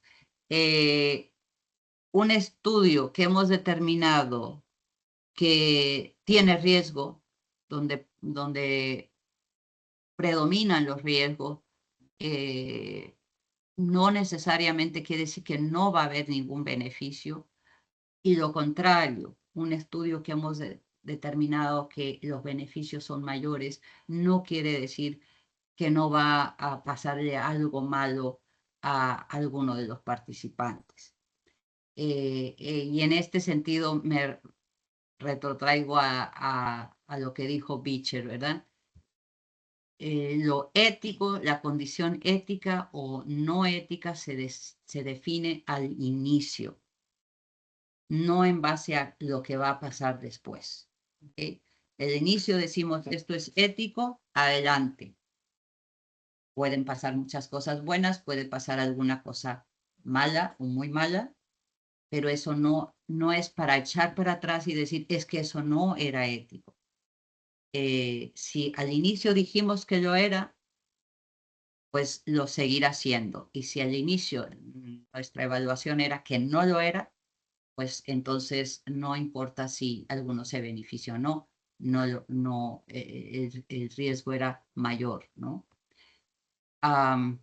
Como ven, es una área resbalosa, es un área con muchas aristas, grises, y pues hay que intentar hacer lo mejor que uno pueda. Y bueno, en ese sentido de intentar hacer lo mejor que podemos, ¿verdad? Antes de dar algunas pistas en esa dirección, nada más recordar que en la terminología usada, riesgos, o a veces también se habla de cargas, se incluyen daños, se incluyen malestares, se incluyen incomodidades, reales o potenciales, ¿sí? Reales o potenciales. Y para los beneficios potenciales, aquí yo le agregué la palabra potencial para enfatizar que es algo que todavía no sabemos qué ocurre, pero de nuevo, aquí en beneficios, entre los beneficios puede estar la reducción de un malestar o la reducción de una incomodidad. ¿Okay? Si a una persona, a un paciente, le ayudamos a sentirse menos mal o a estar menos incómodo, quizás no vamos a curar a esa persona, pero le podemos dar una mejor condición de vida, pues eso ya sea que realmente ocurra o que potencialmente pudiese ocurrir, eso se debe de contemplar como un beneficio, no solamente que tenga una cura o todo, ¿verdad? Todo termine bien. Colorín colorado, este cuento se ha acabado y todos fuimos felices a posteriori. Entonces, pues el trabajo de este señor Wendler junto con esta otra investigadora Reed ha llevado su preocupación por esto del análisis sistemático, le ha llevado a proponer un marco solamente para este aspecto. ¿Okay? Ya no estoy hablando del marco ético de los 8 puntos, ahora me estoy enfocando en un marco propuesto por ellos para tratar de ser un poco más sistemáticos en nuestra valoración de estos riesgos y beneficios. Y bueno, el primero de los puntos de este marco es asegurarnos del valor social de la intervención o del estudio, ¿verdad? Eso coincide con cosas que están en el otro marco, pero bueno, se reitera acá. Como segundo punto del marco, identificar y minimizar los riesgos, identificar y potenciar los beneficios y luego entonces sacar la cuenta de si los beneficios justifican los riesgos. Veamos esto con un poquito más de detenimiento. El punto 2. ¿Qué tendríamos que hacer o qué cosas podemos hacer como investigadores para identificar y minimizar los riesgos? Una cosa que podemos hacer es asegurarnos de tener un personal de investigación debidamente calificado, ¿verdad? Si voy a necesitar hacer un tipo de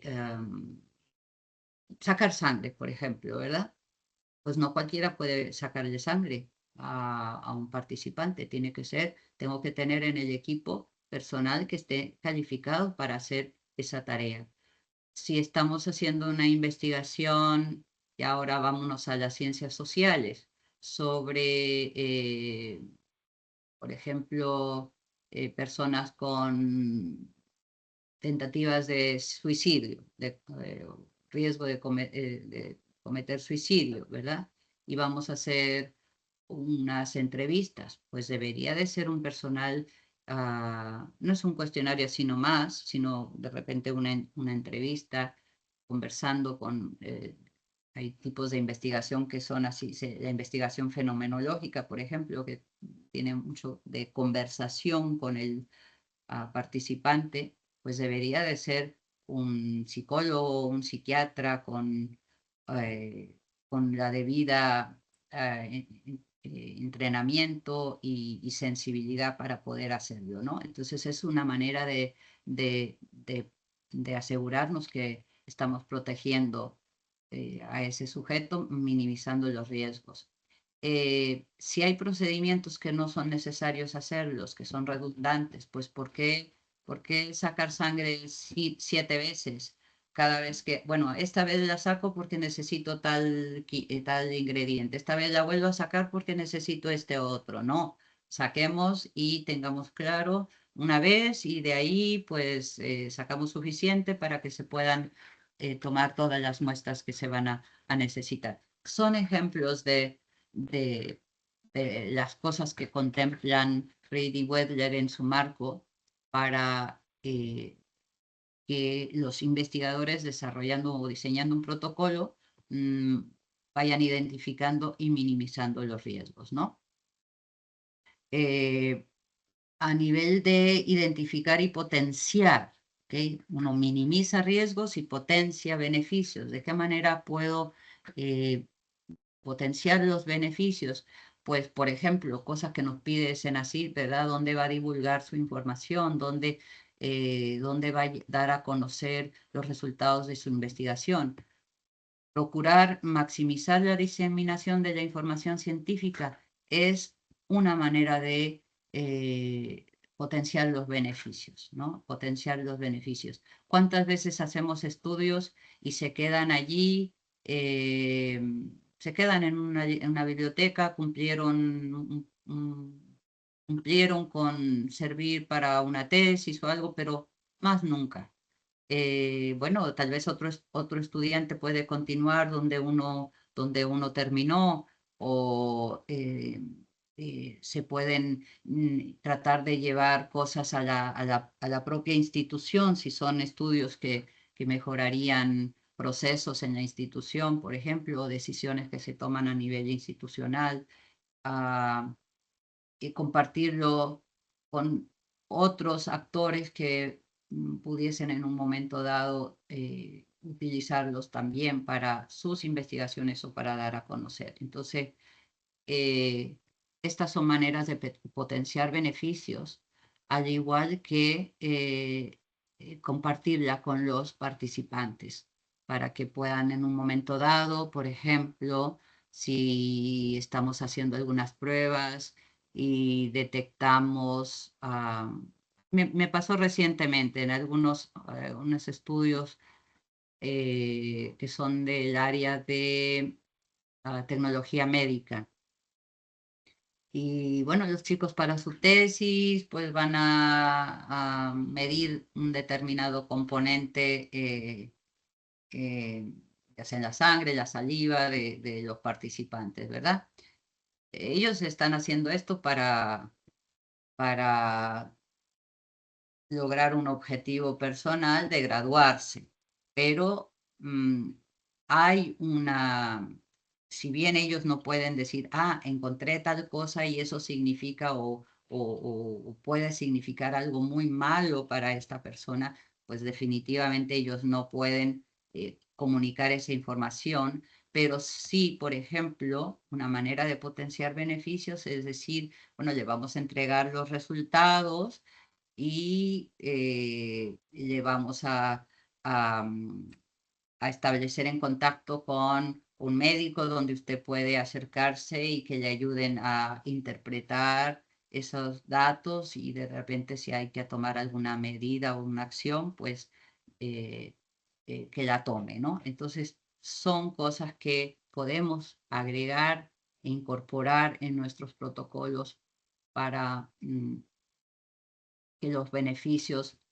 se potencien y la balanza se incline a favor de ellos, ¿no? De esos beneficios. Y el último punto de este marco sería, bueno, cómo tomamos la decisión finalmente de si los riesgos son justificados por los beneficios, si los beneficios potenciales justifican los riesgos. Si la respuesta es claramente que sí, que a veces es claramente que sí, de una vez la intervención o el estudio es aceptable, no hay ningún problema. Pero si la respuesta es que no o está en duda, no es que automáticamente no se puede realizar el estudio, fíjense. No es que automáticamente esto no va, ¿ya? Sino que nos hacemos la pregunta, como investigadores o como comité, si los riesgos netos, porque dijimos que dominan un poquito los riesgos, pero esos riesgos netos son aceptables y justificables por su valor social. Porque a veces un determinado nivel de riesgo lo vamos a poderlo aceptar. Y ahí es donde entra este concepto de riesgo mínimo, que ya lo he mencionado, pero aquí de aquí es de donde nace, de que nada es riesgo cero realmente. ¿Okay? Nada es riesgo cero. Matemáticamente existe el cero, pero en la vida real puede ser un valor muy próximo a cero, pero ahí hay alguito, ¿verdad? Y cuando nos toca ese alguito es que ya se vuelve de repente lo vemos, ¿no? Nosotros fuimos la estadística, de alguna manera. Entonces, el concepto de riesgo mínimo nace, surge, se crea para ayudarnos a decidir si los riesgos netos son o no aceptables. Entonces veamos qué es el riesgo mínimo. Ese ya les había mencionado ayer cuando leímos el documento de la autoevaluación, ahí estaba esta definición. Riesgo mínimo es un estándar, es un umbral de riesgo sumamente importante para la aprobación de estudios de cualquier tipo, y es tan importante, tan útil, tan valioso, que la mayoría de las guías, de las reglamentaciones internacionales, permiten, y fíjense que individuos que no pueden dar su consentimiento, niños, personas con alguna discapacidad mental, ¿verdad? Que no les permite realmente entender, aun cuando se les trate, puede explicar, se permite que estas poblaciones sean expuestas a riesgo mínimo. ¿Okay? Entonces, es un nivel de riesgo social, aceptado socialmente, porque éticamente está bien, es permitido. ¿Okay? Y la definición varía un poquito según, es el mismo sentido común, pero varía según donde lo leemos. La formulación puede variar un poquito. La que tenemos nosotros aquí en el CIBIO, la que está en todos nuestros documentos, dice lo siguiente: riesgo mínimo significa que la probabilidad de un daño o malestar, y que la magnitud de ese daño o malestar, o sea, son las dos cosas, probabilidad de que ocurra y la magnitud que puede llegar a tener, sea físico o psicológico, y aquí tal vez también tendríamos que agregar económico o social, anticipados para los seres vivos participantes en la investigación, no son mayores que aquellos encontrados en la vida diaria o en exámenes o test físicos, psicológicos o educativos rutinarios, o en procedimientos que se realizan a la población en general. Cualquier otra situación contraria a estos aspectos se considera de riesgo mayor que el mínimo. O sea, que lo que se está utilizando como umbral, como tope, ¿verdad? Para dónde es riesgo mínimo y dónde vamos a hacer el corte, pues, es comparando con nuestros eventos de la vida diaria, nuestros eventos de la vida diaria. Entonces, en ese sentido, les comentaba ayer, bueno, una persona se acerca, va a ir a tiene que ir a un determinado lugar a participar en un estudio. ¿Le puede pasar un accidente en el camino? Sí, sí, le puede pasar un accidente en el camino. Pero es que si va al supermercado, o si va a la escuela, o si va a visitar a sus padres, también le podría pasar, ¿verdad? Entonces, como es algo de la vida diaria, pues ese tipo de riesgo realmente está dentro del ruido, vamos a decir. No es que no pueda pasar, pero está dentro del ruido que está debajo de ese umbral de riesgo mínimo.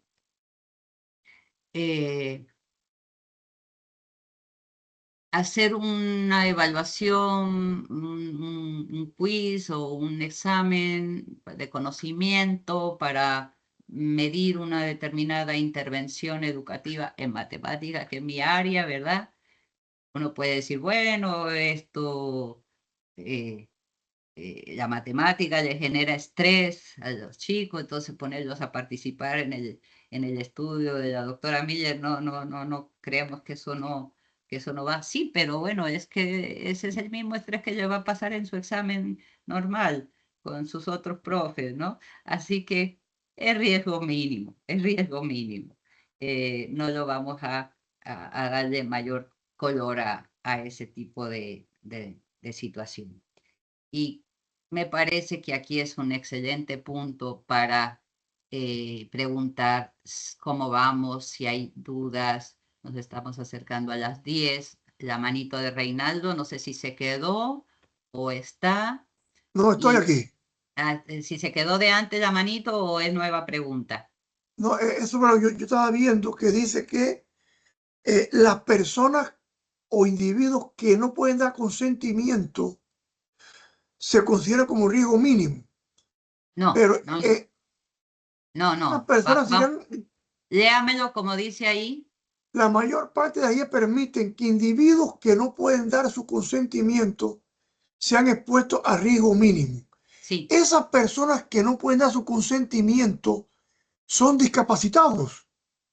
No necesariamente, pensemos, a ver, vamos a ver, y para involucrar un poquito más al grupo, vamos a ver, alguien de los que estamos acá, nos pueden dar un ejemplo, se les ocurre una situación de alguien que no puede consentir, pero pudiera estar expuesto, que digamos, se quiere que participe su participación en un estudio, pero hay algo ahí que es de riesgo mínimo. ¿Nos pueden dar un ejemplo? ¿Alguno se le ocurre un ejemplo? Tal vez un menor de edad. ¿Un menor de edad? Jessica, ¿quién está participando? Deika. Deika. Ok, Deika, es que no estoy viendo la manía. Ajá, Deika, un menor de edad, ajá, o un bebé, por ejemplo. ¿Cuál sería algo que puedes identificar una situación de algo que se le va a hacer de riesgo mínimo a ese bebé?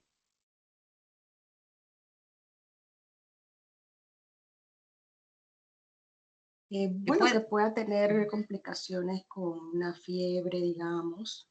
Una radiografía. Una radiografía. Una fiebre, a lo mejor ya puede que una fiebre no es normal, ¿verdad? Una fiebre ya lo tomamos como algo no normal. Pero de repente una pulladita, ¿verdad? Para sacar un poquito de sangre. Bueno, la mamá se va a sentir terrible, pero realmente no se le está haciendo nada Puede mayor. ser La una radiografía pulladita tampoco. para hacer un tamizaje. Sí, sí. Entonces, a eso nos referimos, digamos, si el estudio va a requerir que a los bebés, por supuesto que sus padres tienen que consentir, ¿cierto? Pero lo que estamos diciendo es que no le estamos pidiendo el consentimiento a esa misma persona, ¿ok?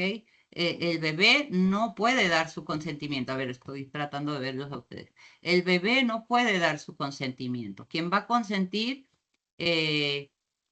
son los padres, ¿no? Pero se acepta o se acepta que eso está bien, no se le ve mayor problema porque en ese caso el riesgo es muy, bueno, es mínimo, pues, ¿no? Es comparable con lo que enfrentaríamos en la vida cotidiana, en una visita al pediatra de rutina, ¿verdad? Entonces, pero si tuviésemos una persona con otra situación que no pueda realmente dar su consentimiento, el riesgo mínimo sí sería considerado un nivel de riesgo aceptable. Belisario aportó algo. Sí, dice menores de edad, personas con discapacidad cognitiva, personas en situación de dependencia o coerción. Ajá, pero eso era para aclarar, es una lista de personas que no pueden dar su consentimiento, me imagino que es lo que nos está aclarando. Sí, del Belisario. ejemplo que usted estaba consultando anteriormente. Bueno, entonces, para los que si en algún momento tienen que sacar sangre, ¿verdad? Sepan que sacar sangre es considerado riesgo mínimo. Sacar sangre es considerado riesgo mínimo.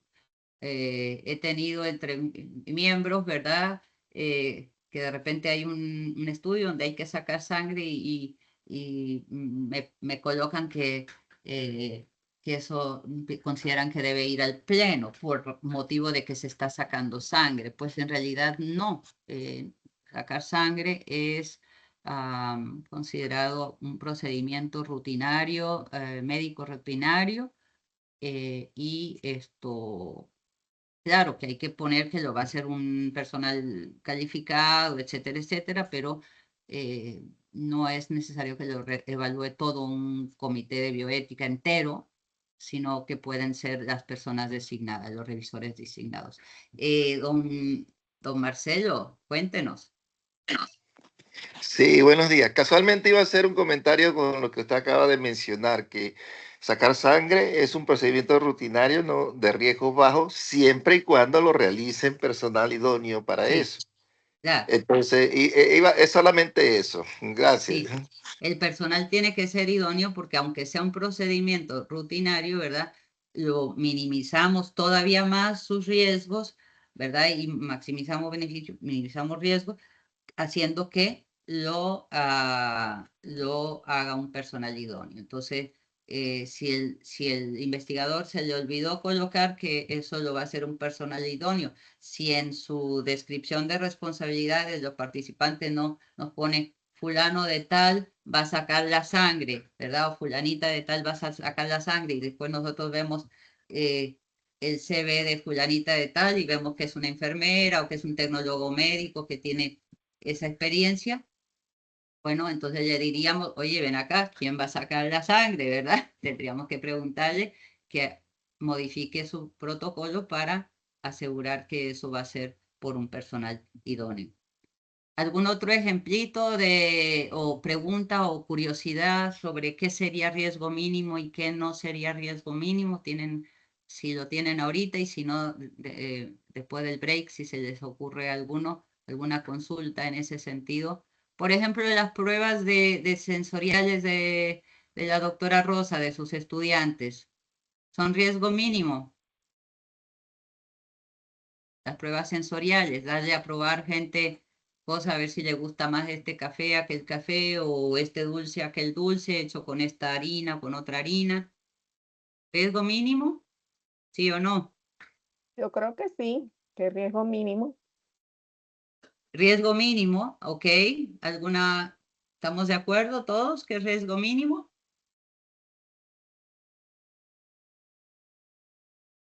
¿Hay alguna preocupación que tenga que manifestar el Comité de Bioética? Porque ahí, realizado por una persona idónea, bueno, cualquiera es idóneo para darle a probar algo, ¿verdad? Ajá, Marcelo.